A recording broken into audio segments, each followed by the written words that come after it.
Bayangkan kita punya wakil rakyat, tapi sibuknya bukan membahas undang-undang, melainkan bikin konten joget, jadi DJ, atau tampil di acara hiburan.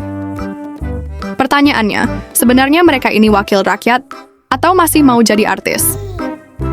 Inilah wajah DPR kita hari ini. Sebagian anggota DPR dari kalangan selebritas terlihat lebih sibuk menjaga citra mereka di dunia hiburan daripada serius menjalankan fungsi sebagai wakil rakyat. Padahal DPR bukan panggung entertainment, tetapi adalah lembaga negara, tempat keputusan penting bangsa dibuat. Masalahnya rakyat yang menonton jadi bingung, ini DPR atau panggung variety show?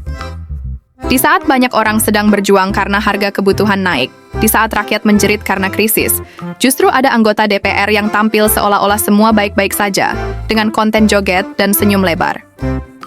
Rasanya ada jarak besar antara realita rakyat dan gaya hidup wakilnya.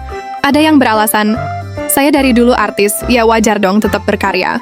Tapi ketika sudah duduk di kursi DPR, logikanya berubah. Begitu terpilih jadi wakil rakyat, identitas utama mereka bukan lagi artis, melainkan pejabat publik. Dan pejabat publik punya tanggung jawab yang jauh lebih berat, mendengarkan, memperjuangkan, dan menyelesaikan masalah rakyat. Kalau mau tetap fokus di dunia hiburan, ya seharusnya tidak usah masuk politik. Karena begitu masuk ke politik, konsekuensinya jelas. Harus rela meletakkan sebagian peran lama, demi menjalankan amanah baru. Di sisi lain, banyak masyarakat sekarang kecewa, dan sampai ada yang berteriak, bubarkan saja DPR. Tapi secara konstitusi, DPR tidak bisa dibubarkan. Lembaga ini memang harus ada. Yang bisa kita lakukan adalah mengganti orang-orang di dalamnya. Masalah bukan pada lembaganya, melainkan pada siapa yang mengisinya. Kalau kursi DPR ditempati oleh orang yang sibuk pencitraan, ya jadinya rusak citranya. Tapi kalau ditempati orang yang punya integritas, serius, dan paham masalah rakyat, DPR bisa jadi benar-benar bermanfaat.